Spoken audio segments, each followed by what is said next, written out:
오늘은 아름다운 감사를 드릴지어다 라는 제목으로 은혜를 받고자 합니다. 할렐루야. 오늘 이 귀한 주일 주님 앞에 겸손히 나와서 예배하는 여러분 주님의 이름으로 축복합니다. 추운 날씨에도 따스한 난로가 우리 몸과 마음을 따뜻하게 하듯 오늘 주님께서 성령 충만으로 여러분의 마음을 부드럽게 하시고 은혜 충만으로 채워주실 줄 믿습니다. 아멘. 오늘 크게 합시다.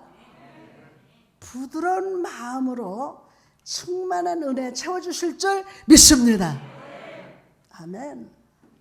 아멘 하면서 말씀을 먹어야 돼요. 호주에 가면 소를 키우는 농장을 많이 볼 수 있습니다.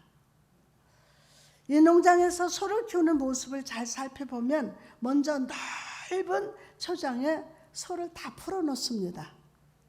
주변에는 그 흔한 울타리도 없습니다.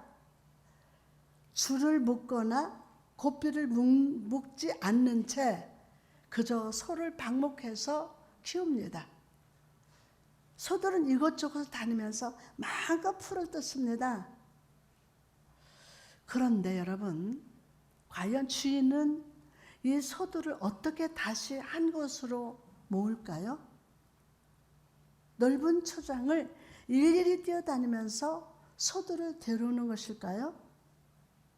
아닙니다. 그저 주인은 초장 한가운데에 물 웅덩이를 파놓는다고 합니다. 그러면 풀을 뜯다가 목이 마르게 된 소들이 물을 마시기 위해서 전부 그 웅덩이로 모이기 때문입니다. 전부 물을 마시기 위해서. 여러분, 우리 인생도 어찌 보면 울타리 없는 초장을 누비는 한 마리의 소와 같습니다. 각자 다른 삶의 자리에서 다른 일들을 하면서 내가 원하는 꿈과 목적이라는 풀을 뜯으면서 살아갑니다. 그래서 성취감을 얻고 꿈을 이루고 나의 인생의 목적을 이루면서 살아갑니다. 그러나 때때로 우리는 목마름을 경험합니다. 저도 오늘 물이 막 입에 타서 처음으로 물을 가져가서 꿀떡꿀떡 물을 마셨어요.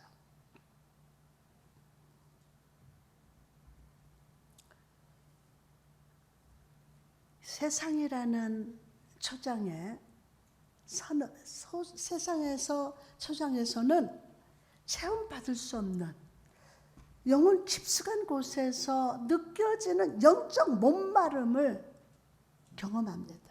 영적 목마름. 이것은 세상도 사람도 명예도 채워줄 수 없어요. 여러분, 오늘 여기 좋은 소식이 있습니다. 바로 아버지 하나님께서 우리의 영혼을 소생시키기 위하여, 우리의 영을 만족시키기 위하여 은혜의 시냇가로 예비하셨습니다. 오늘 이 시간 하나님의 베푸신 은혜의 강가에서 말씀의 생수를 마시기를 바랍니다. 아멘. 이사야 55장 1절 말씀이니까 오라 너희 목마른 자들아 물로 나오라. 돈 없는 자도 오라.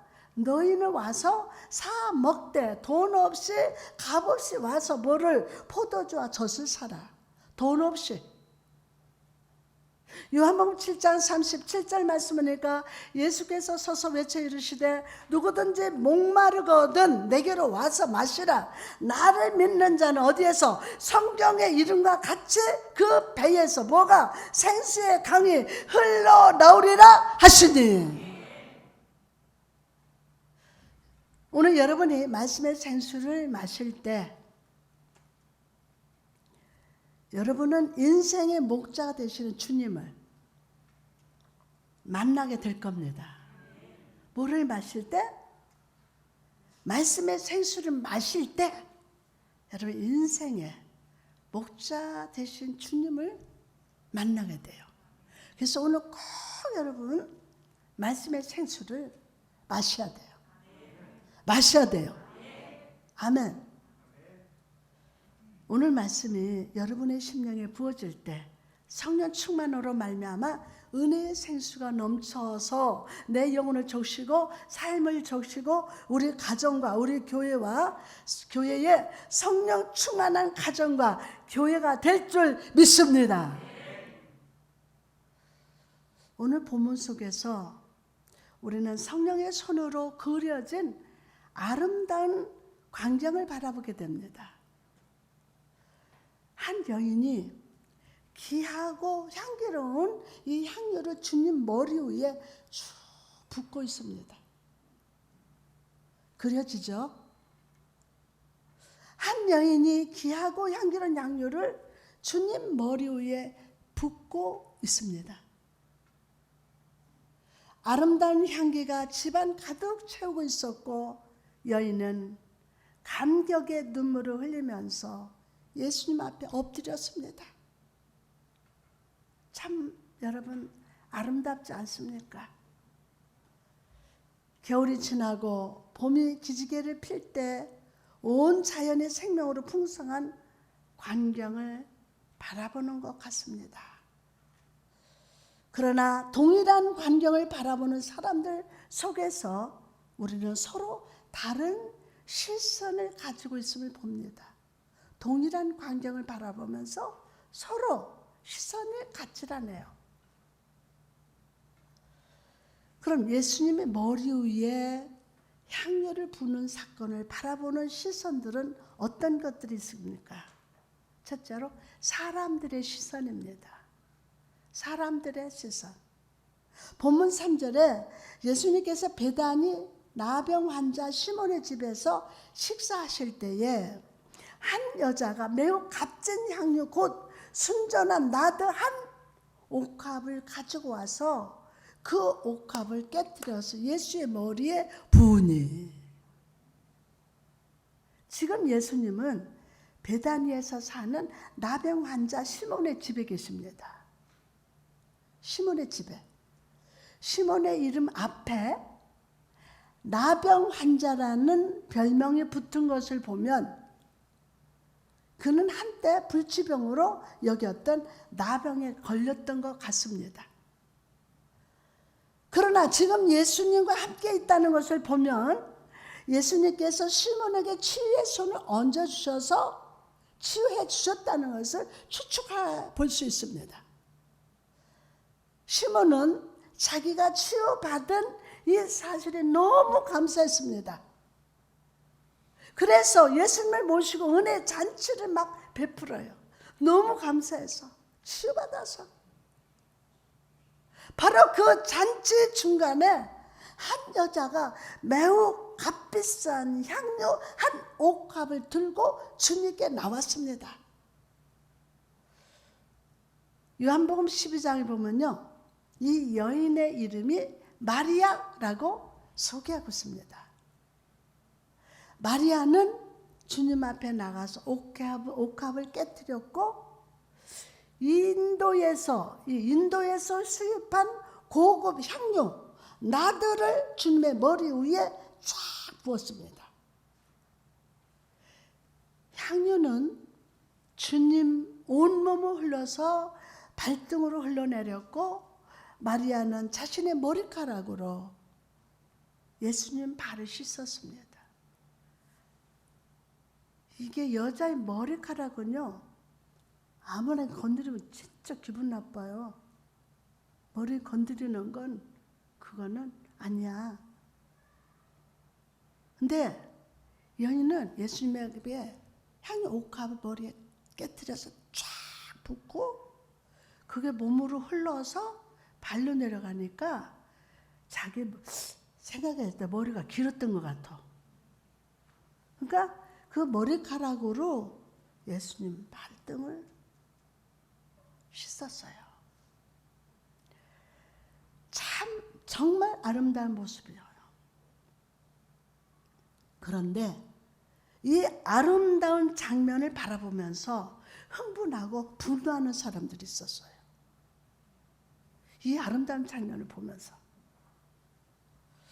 본문 4절에서 5절에 보니까 어떤 사람들이 화를 내어 서로 말하되 어찌하여 이 향유를 허비하는가?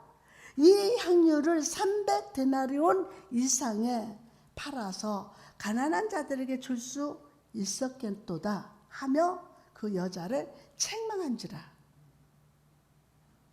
마가는 여기서 비난하고 책망하는 사람들을 어떤 사람이라고 말하고 있지만 동일한 사건을 기록한 요한복음 12장에는 가룟 유다라고 말하고 있습니다.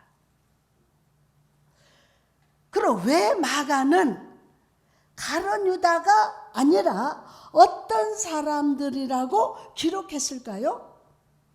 가룟 유다뿐만이 아니라 다른 제자들도 똑같이 여인의 행동을 책망했기 때문이에요. 책망했기 때문에 똑같이. 제자들은 여인의 행동을 보면서 아니 저 향유를 팔면 300데나리온이나 받을 수 있는데 차라리 저 향유를 팔아서 가난한 사람을 돕는 것이 더 낫지 않는가? 라고 비난하고 있습니다. 300데나리온은 요즘 가치로 치면은 노동자 1년치 연봉에 해당되는 돈이니 얼핏 보면 제자들과 가룟 유다의 말이 맞는 것 같습니다. 엄청난 돈이잖아요. 그러나 예수님께서는 유다의 마음속에 무엇이 있는지를 살펴보고 계십니다. 무엇이 있는지. 유다가 가난한 자들을 돕는 데 관심이 있는 것이 아니라 자기 유익을 챙기는데 더 큰 관심이 있었다는 것을 예수님이 아셨어요. 그래서 주님은 그런 유다와 제자자에서 이렇게 책망하십니다. 6절 말씀 봅시다. 시작. 예수께서 이르시되 가만두라. 너희가 어찌하여 그를 괴롭게 하느냐? 그가 내게 안 들려. 그가 내게 좋은 일을 하였느니라. 여러분, 예수님은 제자들이 물질적인 욕심에 빠져서 여인이 예수님의 머리에 기름 부은 사건에 대해서 영적인 의미를 깨닫지 못한 것을 책망하고 있어요. 영적 의미를 깨닫지 못하는 것을 책망하고 계시다고요. 오히려 여인이 예수님 머리에 향유를 부은 이 일은 예수님 보시기에 무슨 일이라? 예수님 보시기에 어떤 일이라? 좋은 일이래요. 좋은 일이래요. 아름다운 일이래요. 사랑과 희생을 보여준 일이었다고 인정해 주셨어요. 여러분, 이 예수님의 음성 속에서 감사에 대한 예수님의 시각을 발견합니다. 감사에 대한 예수님의 시각. 즉, 주님은 우리가 하는 말과 행동, 감사 속에 담겨진 의도를 살펴보신다는 거예요. 살펴보신다는 거예요. 나의 이익을 생각하는 것, 계산하는 마음, 나는 나의 판단에 좋은 일이 아니라 주님 보시기에 좋은 것을 드리는 것을 진정한 감사로 인정해 주심을 믿으시기를 바랍니다. 나의 판단에 좋은 일이 아니라 주님 보시기에 좋은 것. 그렇다면 구체적으로 우리가 판단을 버리고 주님 보시기에 좋은 감사를 드리는 자가 되기 위해서 어떻게 해야 할까요? 지금요, 내가 하나님 앞에 좋은 일을 하고 있는데 옆에서 누가 판단을 해. 그런데 그 판단을 쫓아가. 그 판단을 쫓아가. 하나님 보시기에는 정말 좋은 일인데 판단을 하는 거야. 옆에서 이렇고 저렇고. 그런데 그 판단에 쫓아간다는 거야. 주님 보시기에 아름다운 감사가 되기 위하여 우리는 먼저 감정이 무엇인가에 대해서 살펴봐야 합니다. 감정이. 감정. 자, 우리의 감정을 주신 분이 누굽니까? 얘기해 보세요. 감정 주신 분 누구예요? 맞습니까? 창세기 1장 3절에서 4절 말씀 보니까 하나님이 이르시되 빛이 있으라 하시니 빛이 있었고 하나님 보시기에 좋았더라. 하나님과 빛과 어둠을 나누사 하나님 보시기에 좋았더라. 이 말씀을 통해서 우리는 하나님의 감정을 가지고 계시면서 그 감정을 적극적으로 표현하는 분이심을 보게 됩니다. 하나님의 감정을 가지고 계신 분이기 때문에 그분의 형상을 따라 지음받은 우리도 감정을 가지고 있어요. 뭐를 가지고 있어요? 우리도 감정을 가지고 있어요. 이 감정 속에는 우리를 향하신 하나님의 뜻과 계획과 의도가 담겨져 있습니다. 때문에 우리는 평소에 느끼는 감정을 통해서 하나님의 시각, 하나님의 관점이 무엇인지를 살펴봐야 합니다. 이 감정이 하나님의 의도대로 잘 사용되면 주님 보시기에 좋은 것이지만 이것을 잘못 사용하면 여러 가지 문제가 생기고 파괴적이면서 화합을 깨뜨리는 현상으로 드러나게 됩니다.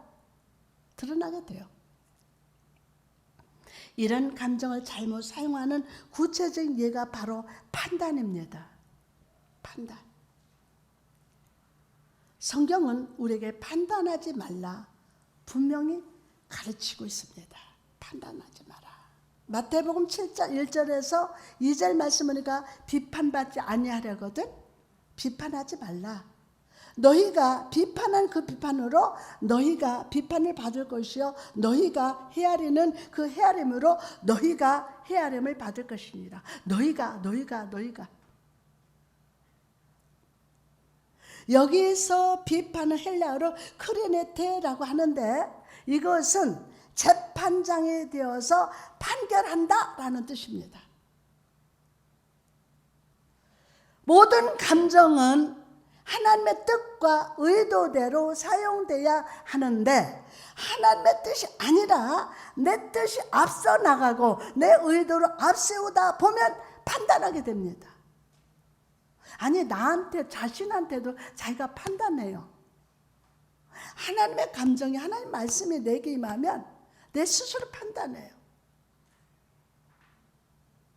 여러분 만약에 가룟 유다와 제자들이 여인의 향유 옷값을 붓는 모습을 바라보면서 하나님의 뜻을 생각했다면 어떠했을까요? 아마도 예수님께서 거룩한 감사 헌신을 드렸던 여인을 바라보면서 크게 칭찬했을 겁니다. 그러나 그들은요 하나님 의도를 놓쳤어요. 중요한 말씀이에요. 여러분도 신앙생활하면서 하나님 의도를 놓친 적 많을 겁니다. 그러나 제자들은 하나님 의도를 놓쳤어요. 자기가 재판장이 되고 말았어요. 자기가. 여러분 혹시 여러분도 가정 안에서 교회 안에서 인간 관계 속에서 판단하는 자로 서 있지는 않으십니까? 오늘 판단하던 입술을 닫고 나의 감정을 하나님의 뜻대로 의도대로 사용하게 해달라고 구하시기를 바랍니다. 돌감람나무는 아무리 좋은 비료를 주어도 정성스럽게 가꾸어도 돌감람나무예요. 우리 기도원의 정원에 보면 감나무가 입구에 있어요. 손집사님 보셨죠? 근데 이건 돌감람나무야. 요만하고 감이. 그랬더니 어느 목사 여기다 접붙여야 돼요. 그러더라고요. 그러나 그 가지에 단 감람나무를 접붙이면 달콤한 아주 탐스러운 열매가 자라지만 하는 거. 대봉우, 단감나무.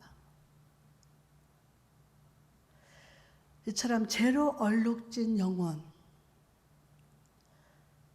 사망과 사단의 가시떨기에서 고통을 받던 삶의 가지를 꺾어서 부활하신 예수 그리스도가 그리스도 십자가에 접붙일 때 구원의 열매가 자라납니다. 구원의 열매가 자라납니다. 그리고 이 구원의 열매를 맛본 자만이 참된 감사를 주님께 드릴 수 있어요. 참된 감사를. 구원의 열매를 맛본 자만이 참된 감사를 드릴 수 있어요. 옛날 미국에 노예 제도가 있을 때 있었던 일입니다. 노예를 사고 파는 시장이 열렸습니다. 그리고 어떤 노예들은 비싼 값에, 어떤 노예들은 싼 값에 팔려나갑니다. 이 노예 시장에 혼혈하였던 여자아이가 끌려왔습니다. 사람들이 가격을 부릅니다. 100불, 120불, 130불이라고 흥정하고 있습니다. 그런데 바로 그때 한 노인이 아주 큰 소리로 1450불을 외쳤습니다. 옆에 있던 사람들은 노인을 이상한 사람처럼 쳐다봤어요. 저런 여자아이에게 그 정도 돈을 쓴다는 것이 이해가 되지 않는다는 것이에요. 이해가 안 돼요. 결국 노인은 이 여자아이를 샀습니다. 그리고 다음날 아침 노인은 여자아이를 불러서 이렇게 말했습니다. 내가 너를 산 것은 노예로 쓰기 위함이 아니란다. 내가 마음에 감동이 왔다. 내가 마음에 감동이 왔다. 자, 여기 자유보증서가 있다. 오늘부터 자유다. 라고 말했습니다. 이 아이는 오 자유, 오 자유, 나는 자유하리라. 이 아이는 자유자가 됐어요. 그러자 여자아이는 노인의 팔을 붙들고 울면서 대답했습니다. 감사합니다. 정말 감사합니다. 나를 자유케 해주셔서 감사합니다. 하지만 나는 이제 나를 자유케 해주신 당신만을 위해서 살 것입니다. 저를 데려가 주세요. 라고 했다고 합니다. 여러분, 진정한 감사는 어디에서 옵니까? 내가 십자가의 보혈로 제 사함을 받고 사망과 사단의 올무에서 자유함을 얻었다는 이 구원의 사실을 깨닫는 데서부터 시작이 됩니다.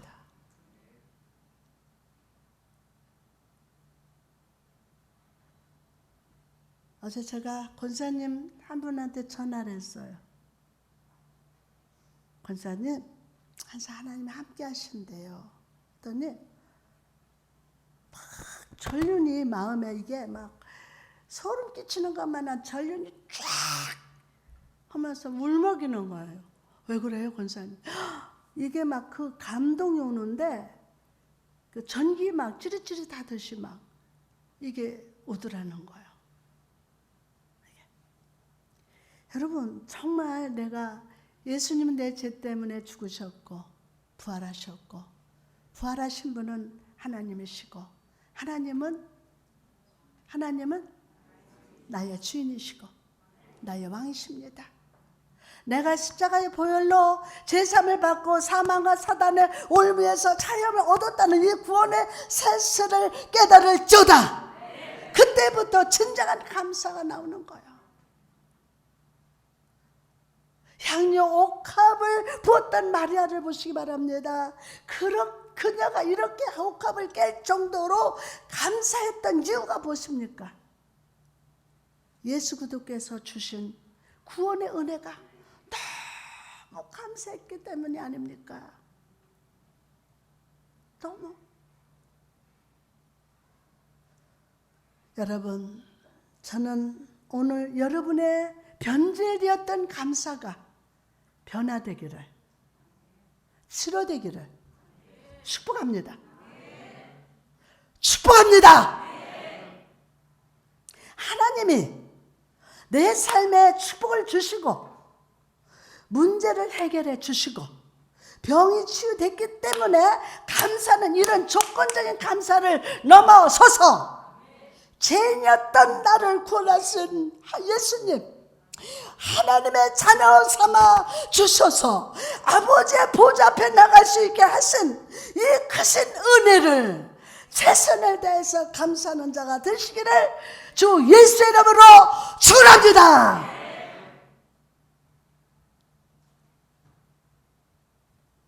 성령님, 이 시간 우리에게 충만으로 임하시사 우리 모두에게 구원의 즐거움을 회복시켜 주옵소서.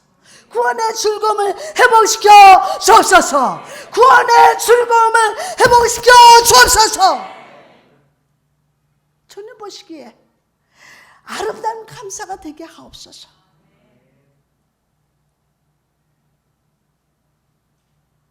그 역사가 일어날 줄 믿습니다.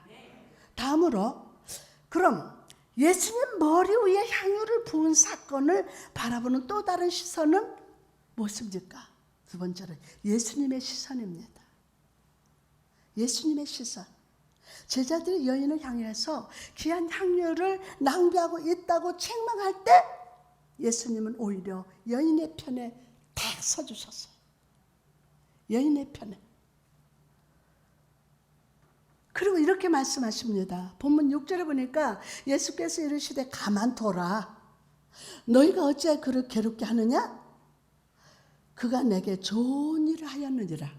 다 같이, 그가 내게 좋은 일을 하였느니라. 아멘, 아멘, 아멘. 예수님은 제자들이 낭비라고 바라보는 행동을 보시고 좋은 일을 하였다.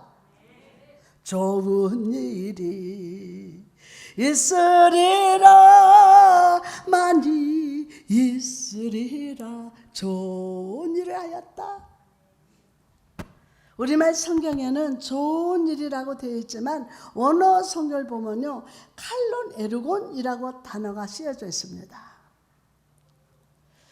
이 말은 적절한 아름다움, 제자리에 있는 아름다움. 아주 이게 중요한 단어예요. 적절한 아름다움, 제자리에 있는 아름다움 뜻이라고 합니다. 다시 말해서 하나님의 태초에 모든 자연 만물을 창조하시고 보시기에 심히 좋았더라 라고 기뻐하신 것 같은 아름다움이라는 거예요. 나의 제자들은 너의 행동을 보고 낭비라고 비판하고 책망했지만 내가 볼 때, 예수님이 마리아를 볼 때 너의 행동은 적절하게 아름다운 행동이다 라고 인정해 주신 거예요. 인정해 주신 거예요. 그럼 이 여인의 행동이 주님 보시기에 아름다웠던 이유가 무엇일까요? 그 이유는 온전히 최선을 다한 헌신이기 때문이에요. 온전히 최선을 다한 헌신이었기 때문에. 온전한 최선, 헌신. 마치 자기의 전 재산이었던 랩돈 드린 과부의 헌신같이 100%를 드렸던 헌신이었다는 거예요. 한 여자에게 있어서 향을 담은 옥합, 그것도 나들을 담은 옥합은 시집갈 때 혼수로 가져갈 정도로 귀한 것이었다고 합니다. 그런데 여인은 주님 앞에 옥합을 아낌없이 깨뜨렸어요. 이것은 중요한 의미가 있습니다. 결정적으로 중요한 순간, 결정적으로 중요한 단 한 사람을 위해서 향유를 쓰고자 할 때 사람들은 옥합의 중간 부분을 깨뜨렸다고 합니다. 중간 부분을 딱 깨뜨렸대요. 그러면 옥합은 다시는 다른 목적으로 씌워줄 수 없이 단 한 사람만 위해서 사용됩니다. 중간에 딱 깨뜨렸으니까. 여러분 이처럼 마리아는 주님 앞에 자기의 모든 것, 자기의 최선을 드렸습니다. 여러분이 많고 많은 집에 100억이 있더라도 여러분이 10,000원을 드려도 10만 원을 드려도 100만 원을 드려도 이게 최선이어야 돼. 주님 그 십자가의 사랑 감사해서, 내가 구원받은 거 감사해서, 하나님의 지금까지 나를 살려주신 그 은혜 최선을 다해서 감사하는 거예요. 여러분 전 재산 드리라는 게 아니에요. 최선.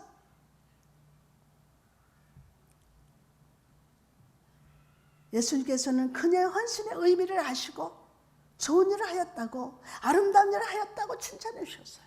좋은 일 했다, 정말 아름답다, 그러면서 칭찬해 주셨어요. 여러분 우리는 이 시간 11시 예배를 시작해서 이렇게 말씀을 듣고 있습니다. 그러나 이 오전 예배 한 번 드렸다고 해서 여러분이 성도로서 의미를 다했다고 생각해서는 안 됩니다.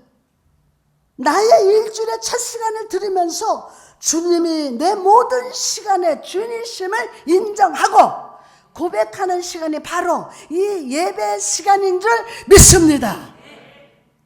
정말 중요하게 여겨야 돼요. 여러분 감사도 마찬가지예요. 이제 우리는 다음 주 추수감사 예배를 드립니다.